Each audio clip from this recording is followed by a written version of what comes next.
میرزا بعداً میخواستم با این سوالی من پاسخ عمیق میدادید. آیا با دختری بدخشانی ازدواج کردن ممکن است یا نه؟ از نقطه نظر اسلامی جایز است. اگر دختری بدخشانی ایمان داشته باشد، اسلام داشته باشد، جایز می شود. اگر دختری عرب به ایمان باشد، گرفتنش جایز نمی شود.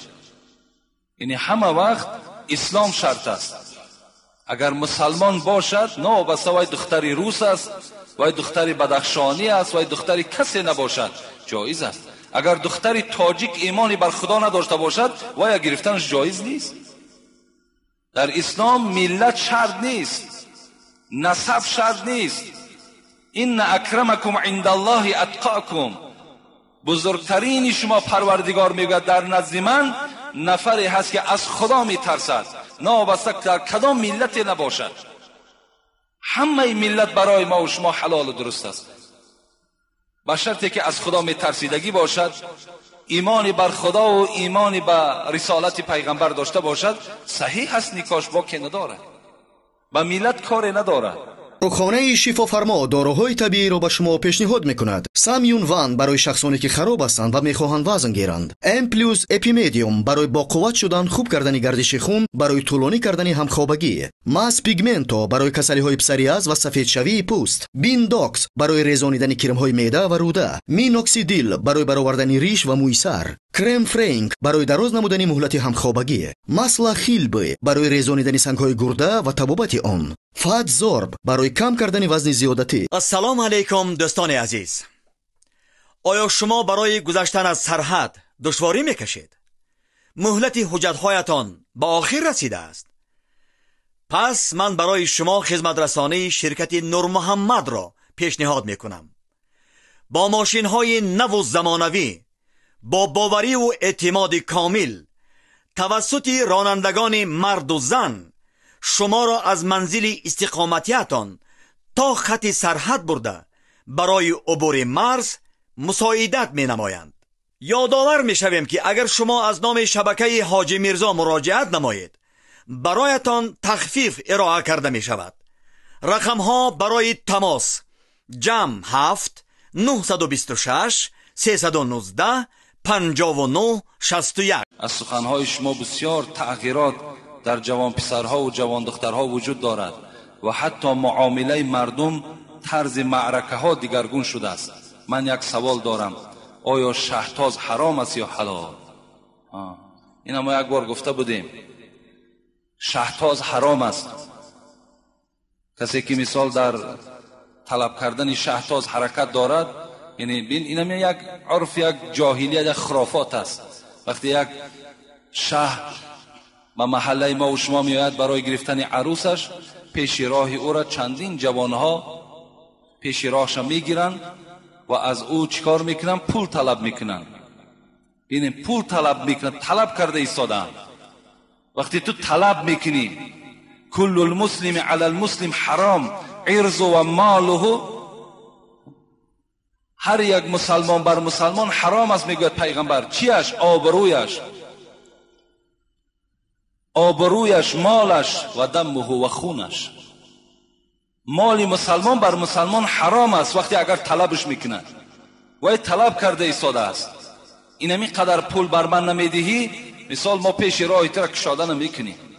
یک تله و تاراج، یک غارت کردن است. کدام شما راضی هستین؟ حالتی که همین خیلی حالت به بالاتان میآید، تا 100 سامان 50 سامان طلب میکنن. اینم یک طرز غارت است. این البته به البته حلال نیست. از کجا حلال می شود؟ حلال حالتی است که من یک آدم هدیه میتم، صدقه میتم، وای حلال است.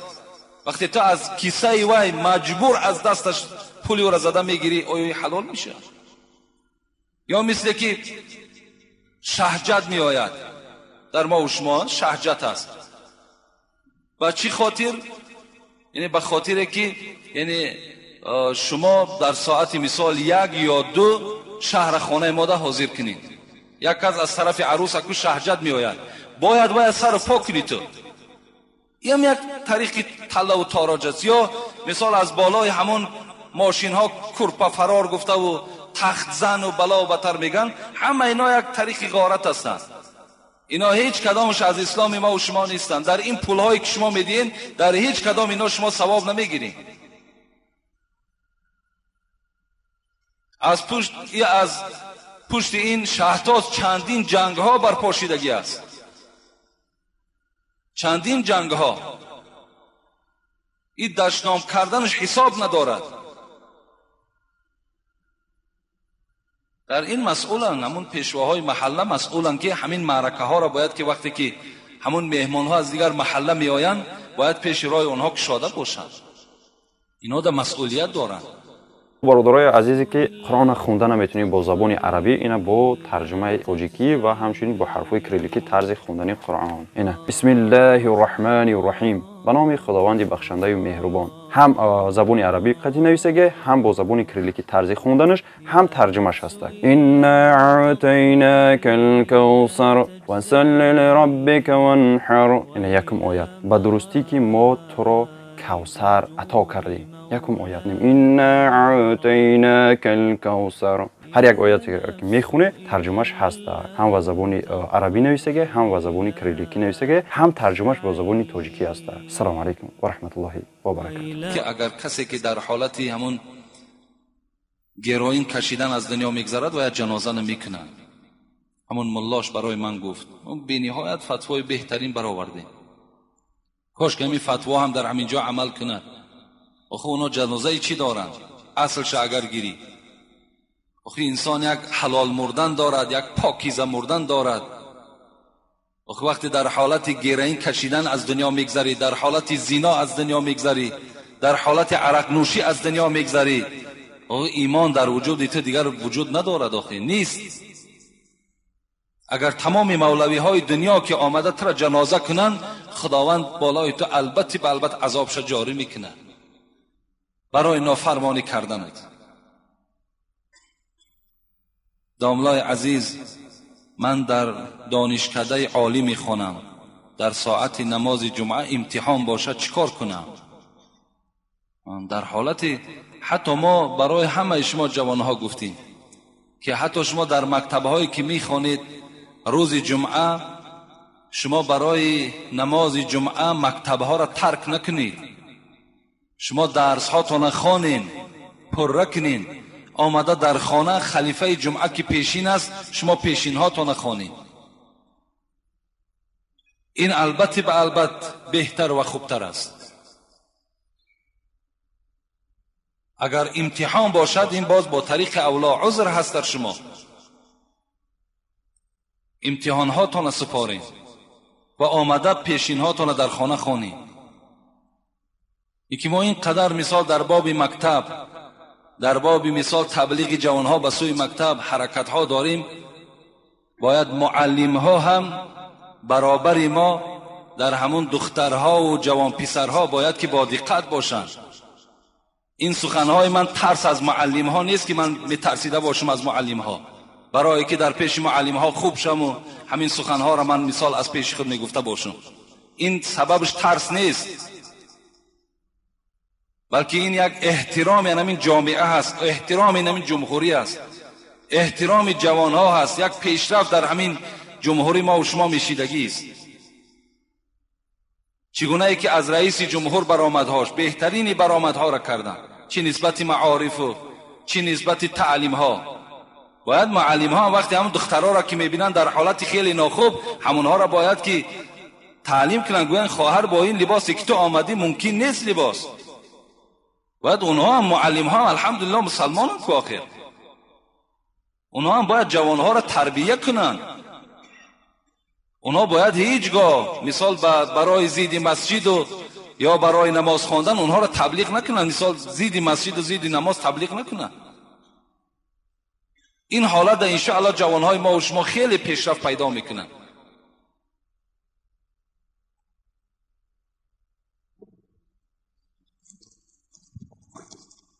علیکم داملا حاجی مرزا، من یک سوال دارم. در حالتی در روسیه کار کردن در مهلت 1 یا 2 سال نآیم، لیکن رزق و روزی زن و فرزندم را راعی کنم. آنها با همراهی پدر و مادر و برادران می باشند. می دانی که حال آنها خوب است. در مسلمانی چه می شود؟ که میگویند که 6 ماه پس باید بیایی و ما ساده کرده فهمانید. با احترام مخلصی دائمی شما. این البته از روزی که ما و شما زن نکاح کرده که گرفتیم، وظیفه همه ما و شما الکی فرض می شود نفقه زنهامون، چه از فرزندهامون نفقهشون فرض می شود. لیکن در این مملکت های دوردستی که سال اونها آمدن نمی توانند، اگر از همون نان و آب و لباس و پول اگر زن و کودکاشون تأمین کنن، این حالت عذر است. یعنی اینها در نزد خداوند مؤاخذه نمی شوند، عذاب داده نمی شوند. لیکن اگر ذره شرایط باشد برای آمدن بعد 1 سال یا بعد 1.5 سال یا بعد 2 سال، باید که آمده از حال زنها با خبر گیرند. یعنی با یک لباسی او را تأمین کردن، با یک شکمی او را سیر کردن، این وظیفه ما تا حال انجام نیافته است. اون زنها البته مثال شوهرشان میفارد، اونها را از شوهرها باید که منفعت گیرند. این طرفشان باید که البته جوانها فکر کنند. چگونه ای که مثال همون جوانی با تقوایی که در همون روسیه میگردد و خیلی در حالتهای وزنین خودش را مثال قپیده می ایستد، تصور کرد که این زن هم در همین حالت وزنین است. باید که از حال زنها خبر گیرند. 1 سال بعد است، 2 سال بعد است، انشاءالله این ده باز نیکتر و این ده ثوابتر می شود.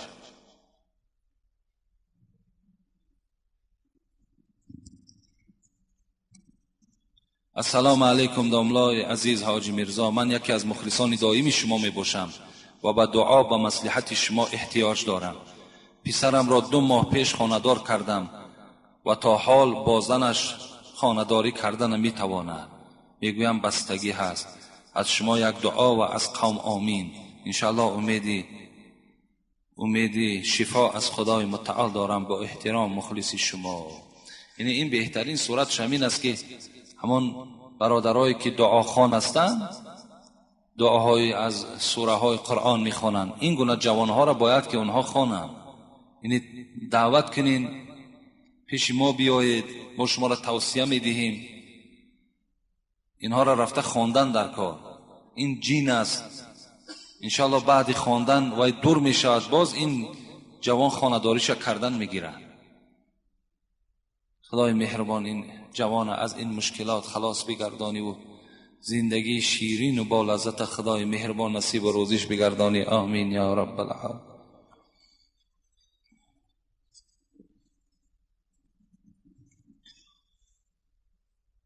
السلام علیکم و رحمت الله و برکاته. اکای حاجی میرزا، من از سخن شما از دنیا با خبر شدم و از شما میخواهم یک چند سوال را جواب دهید. مادر من با حضرت امیر جان قسم خورد که خانه اپام نمی رود، ولی پشیمان شده است، میخواهد که برود. چیکار کند؟ هیچی رفتن میگیرد و قسم خوردن حضرت امیر جان هیچی واقع نمی شود، گناهگار می شود. خلاص قسم خوردن فقط به خداست. کسی قسم میخورد والله بالله تالله به خدا قسم، اون قسم کفارت دارد. در غیر پروردگار کسی قسم میخورد و شرکی به خدا آورده است و یا پروردگار این گناه را نمیبخشد. به حضرت امیر جان قسم خوردن، به حضرت سلطان قسم خوردن، به نان قسم خوردن، به شیر قسم خوردن، اینها قسم نیستند. در اینها شما گناهگار میشوید. اینا را چی زیارت های نادرست داشتین که باز مورد قسم قرارشان میتین. اینا قطع قسم نخورین. قسم هم خورده باشد این قسم زدن نشده است، فقط در نزد پروردگار گناهگار شده است. بعد این گناهگار شیدگیش کاری نیک کند، خیر احسان کند تا که خدا از این گناهش درگذرد، توبه کند به سوی پروردگار از این قسم نادرستی خوردگیش و خانه همون اپد رفتن گیرد، فرزندش میشود. دوم، به جای دعای قنوت 3 مراتبه سوره اخلاص بخوانی. اگر دعای قنوت ندانی روا هست یا نه، بهترینش همین است که در جای دعای قنوت شما دعاهای آیتهای قرآن خوانید. ربنا آتنا فی الدنیا حسنه و فی الاخره حسنه و قنا عذاب النار. یک بار همین خوانید بس است. در فتوا هم همین میگوید که دعاهای قرآنی را خوانید، لیکن کوشش کنین که همین دعای قنوت از یاد کنین. همه گپی به معنی را از یاد کرده تونستین. همین دعای قنوت چی است؟ سوم، دعای بعد اذان نمیداند، میگن سوره فاتحه بخوانی میشد. من ندیدم سوره فاتحه را در جای دعای اذان خواندن، لیکن بهترین صورتش همین است که شما دعای اذان خود چه از یاد کنید. کسی این دعای اذان اگر از یاد میکند و میخواند، این حالا در رسول اکرم گفتن واجب شد بر گردن من که این بنده را در روز قیامت ما شفاعت کنیم. کسی اگر دعای اذان از یاد میکند. چهارم میگویند که بالای کرپچه نماز خواندن مکروه است. مکروه نیست، بالای کرپچه با بهتر است. بالای کرپچه دخوانید، جای مکروه نیست. اگر با شرطی که همون کرپچه تون نمازی باشد، تازه باشد، با که ندارد. بالای کرپچه چی جای نادرست است؟ در بسیاری مسجدات همون زیر پا بی نهایت خنک از کرپچه ها را جمع کرده گرفتند. بگذار در بالای کرپچه مردم نشینند، چی جای گناهش است؟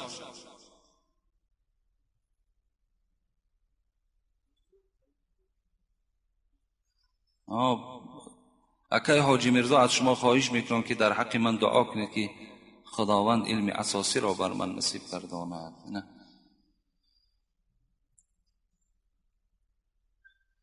خدای مهربان، دعا میکنیم که این برادرهایی که برای ما سوال ارسال کردن با سبب شنیدنی چندین نفرها شد، خدایا این برادرهای اسلامی را عمر دراز و تنی صحت و خاطر جمع نصیبشان بگردانی و این مادری که الحال جنازش میخوانیم، خدایا راهش سفید کلمه طیبه و شهادت بر زبانش خدای مهربان رانده بگرداند و اهل جماعت ما را خدایا از جمیع آفتها بیماریها در حفظ امان خدا نگه بداری. آمین یا رب العالمین. ما و شما کاری کنیم از طایفه آدمهای بی نماز نباشیم. چه عذاب دردناک است، چی واخوری های ناخوب در روز قیامت برای آن کسانی که دنیا در بی نماز از دنیا سفر میکنند. بی نهایت عذاب دارند. وقتی در زیر بیرق فرعون و هامان و قارون و ابی ابن خلف باشد، پس دیگر چی جای وصفش است؟ دیگر چی جای بیان کردنش است؟ سعدی میگوید وا مشمده که او بی نماز است. آدمی بی نماز میگه اگر نزد تو بیاید قرضدار، اگر یگان معرکه دارد یا میخواهد که از تو قرض بگیرد، وا مشمده که او بی نماز است. تو و یک قرضدتی میگوید. برای چی؟ آیا سعدی رحم نداشت؟ آیا سعدی دلش به مردم نمیسوخت؟ وا مشمده که او بی نماز است، گرچی دهنش زفاقه باز است. او قرض خدا نمیگذارد، از قرض تو نیز غم ندارد. حضرت میگوید اگر از گشنگی هلاک شود، شما با وی قرض ندهید. میگوید زیرا که آدم بی نماز وقتی که نماز قرض پروردگار باشد، وقتی وی قرض خدا را ادا نمیکند، وی پروای قرض تو ندارد. این است تعلیماتی پیشواهای ما و شما.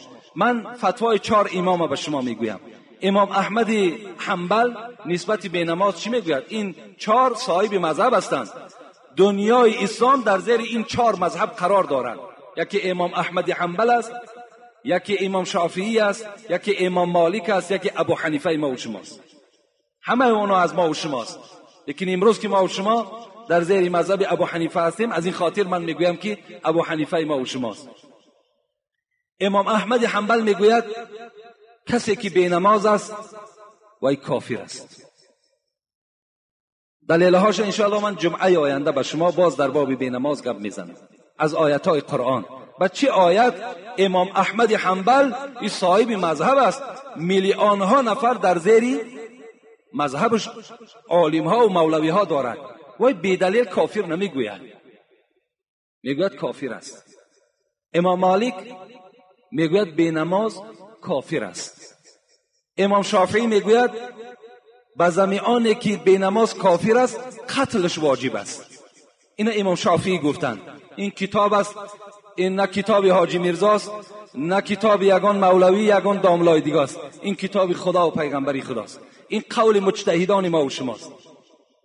امام ابو حنیفه چی گفتن کسی بی نماز باشد و یا زندانی کنید، زندان برین، در زندان 3 روز وی را محکم کنید و پیشنهاد کنید نماز قبول میکنی یا نه. اگر نماز قبول کند کشاده کنید وی، اگر نماز قبول نکرد نزد او طعام نگذارید، با همون گرسنگی در زندان هلاک شود. این قول امام ابو حنیفه است. هیچ قولش برای بی نماز خوب نیست، هیچ قولش، همش ضرر آدم بی نماز است. انشاءالله من باز ضررهای اینها را برای شما جمعه آینده خدا خواسته باشد آگاه میکنم. الحال یک چند برادرهای ما و شما طلب دعا کردن، میخواهم در حق اونها دعا کنم. یک برادر من در دوشنبه که بی نهایت جوان مرد است و بی نهایت سهم کلان برای طالب علم ها میگذارد، کتاب ها میخرد به نام عارف که اون برادر من هست، و طلب کردن که برادرها را التجا کن که من یک شخص بیمار هستم، در حق من دعا کنن. از این خاطر در حق این عارف جان دعا میکنیم که خدای مهربان این بنده خدا شفای کامل و شفای عاجل خدا نصیب روزیش بگردانی و هر یک همتی که در راه اسلام میکند خدا در نامه اعمالش کتابت کنی و خداوندا باز فرزندهای این عارف جان خدمتگار اسلام و خدمتگار پدر و مادرش بگردانی. آمین یا رب العالمین. و برادرمان شریف خان از این محله و یک خواهرمان رابعه و از ما طلب کردن که در حقشان دعا کنیم. خدای مهربان این بنده خود و این خواهر را خدای عمر دراز و تن صحت و خاطر جمع و هر مشکلاتی که داشته باشند خدای مهربان مشکلاتهاشان آسان بگردانی. آمین یا رب العالمین. یک برادرمان اینجا 100 سامانی برای همین تعمیر مناره، همین مناره که در این طرف است، یک اوستای یافتیم، همین در یک مبلغی کلان را نام گرفتن، 100 سامانی آورده داد است که در همین مناره صرف کنین و کسانی که اگر میخواهند که یعنی یاردمی در همین مناره کنن، این مناره هم خیلی زیبا می شود. اون صورتی که اوستا کشیده است خیلی صورت زیبا پیدا میکند. اگر یاردم کردنی باشد مرحمت میتواند که در ما مراجعت کند و این برادرمان هم 100 سامانی خیر کردن برای همین مناره که در حقشان دعا کنیم و همین طهارتگاه ما و شما به یاردم اجتماع شد.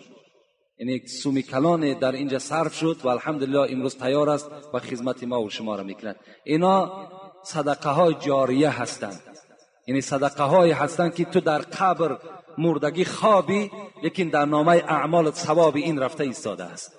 این مبلغایی که شما در مسجدها و در طالب علما صرف میکنین اینا برای شما صدقه جاریه هستند. اگرچه تو تا قیامت که مثال در قبر خوابی 100 سال یا 200 سال بعد تو قیامت هم که شود نامه اعمال تو هوی است و این ثوابش در نامه اعمال تو می رود. و اینجا یک برادر دیگر من 2 قرآن آوردن، فردوس بوده است که در حق پدر و مادرش دعا کنیم. خدای مهربان پدر و مادر این فردوس جان خدا زنده باشند یا مرده باشند، رحمت و مغفرتشان کند و خدای مهربان این فردوس جان هم خودش عمر دراز و تن صحت نصیب روزی بگرداند و این برادری که خیر کردن برای آبادی مناره خدا این خیرش به درگاهت قبول بگردانی و همچون صدقه جاریه در نامه اعمالش خدا کتابت کنی. آمین یا رب العالمین. اکی حاجی باترخانم در حق مادرشان گفتن دعا کنیم خدای مهربان مادر حاجی باترخان رحمت و مغفرت بگرداند و خود حاجی را خدای مهربان عمر دراز و تن صحت خدا نصیبش بگرداند. آمین یا رب العالمین. السلام علیکم. داملای شیرین سخن، خدا علمتان را زیاده گرداند. من میخواهم نامم را عوض کنم. من فیروز نام دارم، از روی کتاب نامم را عمر ماندم. البته عمر ارزنده است، فیروز این کسی بود که عمر را کشته بود. یعنی همون ابو لؤلؤ مجوسی همون نام اصلیش فیروز بود. خوب می شود که ما و شما نامهای اسلامی داشته باشیم. چندین بار من تکرار کردم شما شرط نیست که یعنی دویده رفته همون پاسپورت ها و شهادتنامه هاتون علیش کنید، بلکه شما خودتون اعلام کنید که نام من عمر است، کراما کاتبین یعلمون ما تفعلون. این کراما کاتبینه که در شانه های ما و شماست، اونا نام تو را از فیروزی خط میزنن و می نویسن نام این بنده خدا عمر است.